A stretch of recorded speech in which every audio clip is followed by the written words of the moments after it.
Hello, this is Japanese craft beer reviews, and today I have to tell you we're not going to look at a Japanese craft beer. We're going to look at a Japanese major company beer, and it's from a company which does not release so many beers in the year. Most of the brewers, for example, Suntory and Sapporo, they will release a number of beers, maybe 20 or more beers in 1 year, different styles. Asahi fewer, and Kirin by far the fewest, and this is one from Kirin. Again, they don't release so many beers in a year, and it's a new one from them. It's called Kirin Honkirin Ajiwai Nouko Fuyujitate. And the Fuyujitate has the idea of a rich flavor for the winter time. It is, as you see, a winter limited beer, limited special, and it is 6%. Don't know the IBUs, and I think we're going to have to classify it as simply a pale lager.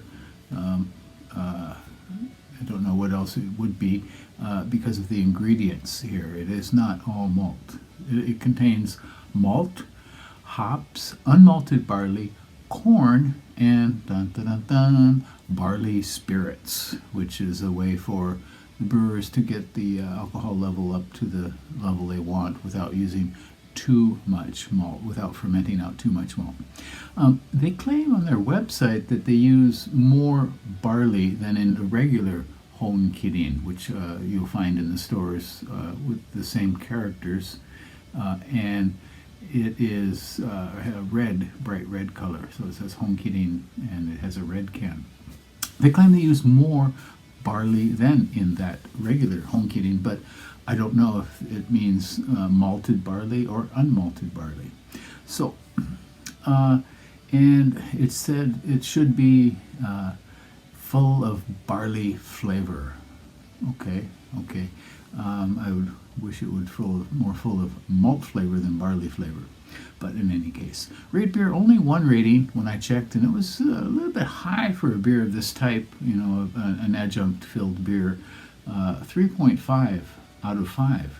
Untapped 47 ratings, and the score was a little bit lower, which is unusual for Untapped, 2.91.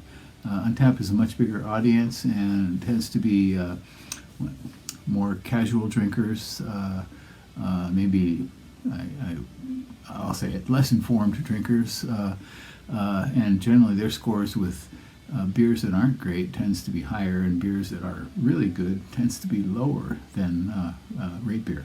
But in any case, 2.91 out of 5, so below the Mendoza line of beer, which is should be 3.0, the drinkability level.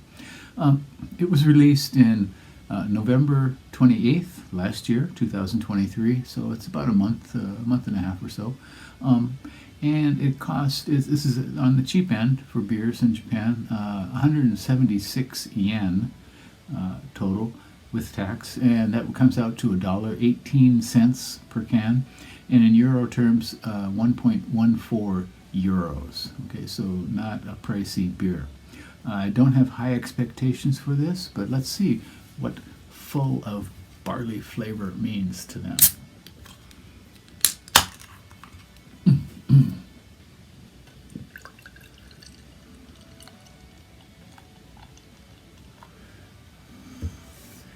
Okay, typically crystal clear carbonation,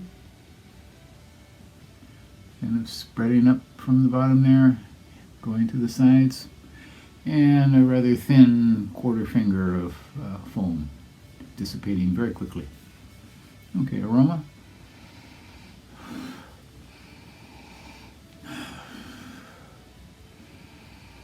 Quite fruity. Stone fruit, definitely. Something like apple juice, maybe, with perhaps a hint of citrus in there as well. The spirits aren't terribly evident in the aroma, which is nice.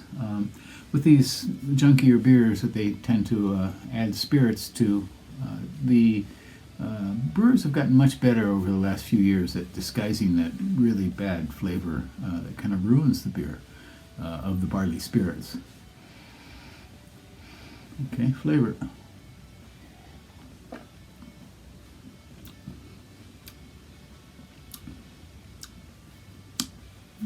Mm-hmm.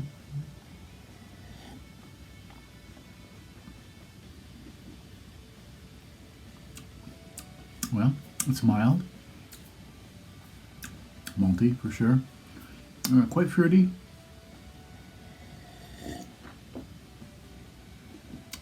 For a lager, definitely. Yeah, tastes like kind of crude apple juice.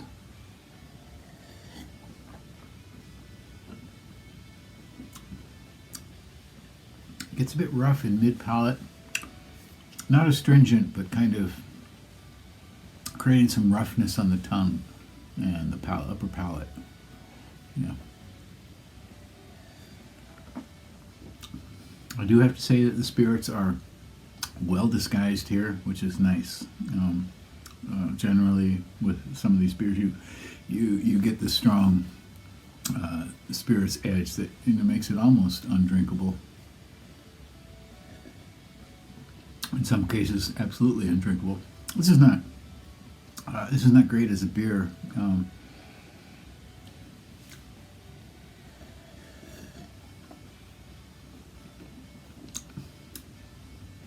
Maybe it's a kind of light alcohol fruit juice or something.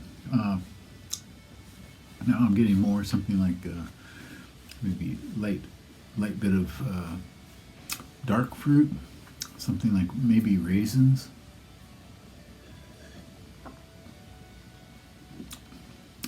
It certainly is richer than many beers in the style, but not exceptional, that's for sure. I can't recommend this one very highly, but you'll see it in the market, I'm sure. And you can give it a try and tell me what you think about it, okay? Again, it's called Kirin Honkirin Ajiwai Nouko Fuyujitate. 6% pale lager from Kirin, which again does not put out so many new beers in a year, and this is probably the newest one. Okay, that's it for today. Bye bye.